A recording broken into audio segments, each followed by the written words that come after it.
स्वागत है आप सभी का एडवेफ न्यूज पर। मैं हूं आपके साथ रोहित। संसद का शीतकालीन सत्र चल रहा है और इस सत्र में एसआईआर पर बहस खूब तगड़े से हो रही है। पहले तो कांग्रेस ने, राहुल गांधी ने चैलेंज दिया गृहमंत्री अमित शाह को कि आइए मेरे साथ बहस करके दिखाइए। अब जब चैलेंज दिया तो कुछ देर में अमित शाह को बोलना था। अमित शाह ने बोलना शुरू किया तो फिर जो हुआ उसे कांग्रेसी संभाल नहीं पाए, वॉकआउट करना पड़ा। आगे सुनाएंगे अमित शाह का बयान, कैसे कांग्रेस की उन्होंने मौज ली। लेकिन अभी मेरे साथ प्रवक्ता बीजेपी सुमित शशांक जी जुड़े हैं, उनसे चर्चा करते हैं। बहुत बहुत स्वागत है सुमित जी। धन्यवाद। पहले बिहार में सफाया कर दिया कांग्रेस का, दिल्ली में सफाया कर ही दिया आपने। फिर इसके अलावा अगर बात करें उत्तर प्रदेश में और देश के अलग हिस्सों में, तो हर जगह तो कांग्रेस का सफाया कर दिया। पार्लियामेंट में भी आप लोग उसी तरीके से कांग्रेस पर हमलावर होते हैं, जैसे कुछ समझते ही नहीं आप लोग। देखिए रोहित, राहुल गांधी जिनको पूरे भारतीय राजनीति में non serious, non political leader के रूप में जाना जाता है, वो कब क्या बयान देते हैं और उन बयानों पर कितनी देर स्टैंड करते हैं, ये भी उस पर भी प्रश्न चिन्ह खड़े हो जाते हैं। जब एसआईआर के विषय में चर्चा होती है तो एसआईआर के विषय में कितनी जानकारी लेकर के राहुल गांधी सदन के पटल पे आदरणीय गृह मंत्री अमित शाह जी के साथ चर्चा करने जाते हैं, ये मुझे लगता है कि देश भर में अगर आप रेफरेंडम करा लीजिएगा ना देश भर की जनता से, तो जनता भी कहीं ना कहीं मजाक उड़ाएगी उनका। जनता भी उनके सीरियसनेस के ऊपर प्रश्न चिन्ह खड़े करती है। तो इस कारण से कहीं ना कहीं मुझे लगता है कि he is a non serious, non political leader, जिनको सिर्फ अपनी एजेंडे से मतलब होता है, उनको जनता के हित से मतलब नहीं होता है। बिहार में अभी हाल ही में चुनाव था, राहुल गांधी जी की पूज्य माता जी सोनिया गांधी जी बिहार चुनाव के पहले भी राहुल गांधी जी को विभिन्न राज्यों में ले जाती हैं और ले जाकर के अपने बेटे को बार बार लॉन्च करने का कार्यक्रम करती हैं। बार बार राहुल गांधी जी का रिलॉन्च होता है और बार बार रिलॉन्च होने के बाद राहुल गांधी वहां फ्लॉप हो जाते हैं। फ्लॉप हो जाने के बाद क्या होता है, वहां के स्थानीय नेताओं पर कहीं न कहीं के ऊपर आरोप लगा दिया जाता है कि हार का कारण वो लोग हैं। और उसके बाद राहुल गांधी जी की फिर से रीलॉन्चिंग होती है और इस रीलॉन्चिंग और चुनावी हार, किसी भी अन्य राज्य में हार के बीच में एक बड़ा सा वेकेशन होता है, चाहे वो इटली का हो चाहे कहीं का हो। तो मुझे लगता है कि वेकेशन पे आएंगे 15 तारीख को जा रहे हैं किसी कार्यक्रम में विदेश। लेकिन इस तरीके से मजाक उड़ाना कितना जायज है? सुनिए गृह मंत्री अमित शाह को, फिर आता हूं आपको बयान सुनाता हूं, फिर आते हैं। ये हमारे एनडीए का पॉलिसी है मान्यवर।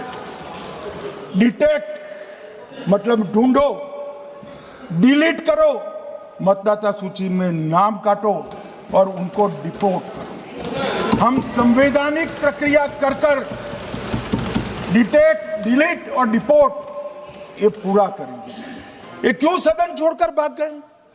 मैं इनके सामने तो कोई बात भी नहीं कर रहा था, ना कांग्रेस पार्टी के सामने बात कर रहा था। मैं तो बात कर रहा था घुसपैठियों को देश के बाहर निकालने की। अब ये तो देखिए साहब।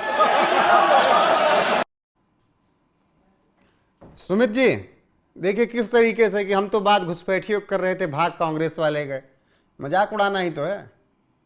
नहीं रोहित जी, राहुल गांधी के लिए मुझे लगता है कि पूरी देश की जनता उनको नॉन सीरियस पॉलिटिकल लीडर मानती है, जो सदन में बैठ करके सीरियस एजेंडा जब होता है उस वक्त वो निकल लेते हैं, या फिर कोई महत्वपूर्ण मुद्दा होता है उस वक्त वो व्यक्ति आंख मारने में व्यस्त होता है।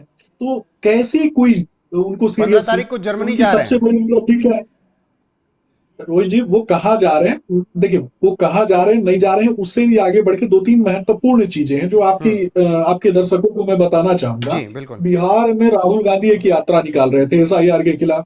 वो हाथ में संविधान लेकर के चलते हैं और संविधान की किताब लेकर के जब चल रहे थे तो संविधान को बनाने वाले, संविधान के प्रेरणा स्रोत बाबा साहब भीमराव अंबेडकर की जब मूर्ति के सामने नतमस्तक होना और ठीक उसी समय मौलानाओं का संतुष्टिकरण करना, इन दोनों में से उन्होंने मौलानाओं का संतुष्टिकरण को चूज किया और वो बाबा साहब भीमराव अंबेडकर की मूर्ति के आगे नतमस्तक नहीं हुए, वहां से कन्नी काट करके निकल जाते हैं। उसके बाद एसआईआर के दौरान, एसआईआर एक प्रक्रिया है जिसमें डिटेक्ट, डिलीट एंड डिपोर्ट, ये पॉलिसी लगातार हम लोग लगातार इन चीजों को बोलते हैं कि पहले डिटेक्ट करेंगे, फिर डिलीट करेंगे, फिर उसको डिपोर्ट करेंगे। तो कहीं ना कहीं जो अवैध रोहिंग्या मुसलमान हैं, जो बांग्लादेश की सीमाओं के माध्यम से घुस करके बैठे हैं, जिनको ममता बनर्जी ने शरणगाह के रूप में परिवर्तित कर दिया है पश्चिम बंगाल को, वैसे लोगों को ढूंढ करके बाहर निकालने की प्रक्रिया में विपक्ष के लोगों को साथ देना चाहिए कि नहीं देना चाहिए, या फिर उनको वोट बैंक में परिवर्तित करके उनका वोट ले लेना ही उचित है क्या? जिन लोगों का देश में जन्म हुआ, जिन लोगों का शरीर भारत माँ की मिट्टी से बना है, वैसे लोग जब इन लोगों को वोट नहीं देते हैं ना, तो इनको आवश्यकता किसकी पड़ जाती है?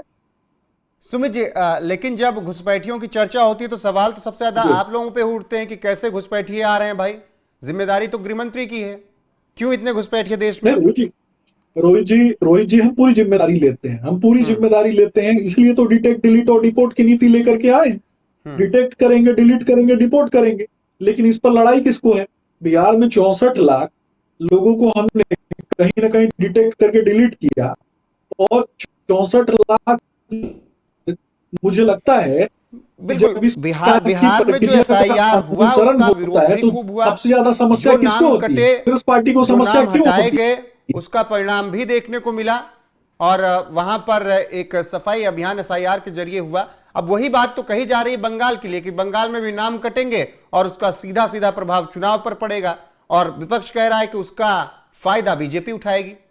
रोहित जी, जनता से पूछिए, आपकी चैनल के माध्यम से पूरे देश की जनता सुनती है, पूरे देश की जनता से पूछना चाहता हूं, जो भारत में रेवेन्यू देता है, भारत रेवेन्यू जनरेशन में जिसका जन्म भारत माँ की धरती पर हुआ है, जो भारत का बेटा है, जो भारत की बेटी है, जो भारत नामक परिवार में जो जन्मा है, उसके वोट से सरकार बनेगी कि रोहिंग्या मुसलमान को ला करके सरकार बनेगी, बांग्लादेशी भगोड़ों को ला करके सरकार बनेगी, किसी पाकिस्तानी व्यक्ति को ला करके सरकार बनेगी?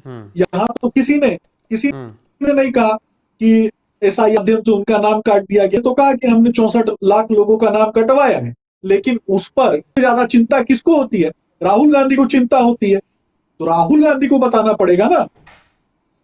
ठीक है सुमित जी, फिलहाल संसद में जिस तरीके से ये तीखी बहस हुई उसमें कांग्रेस पर जमकर हमलावर नजर आए गृह मंत्री अमित शाह।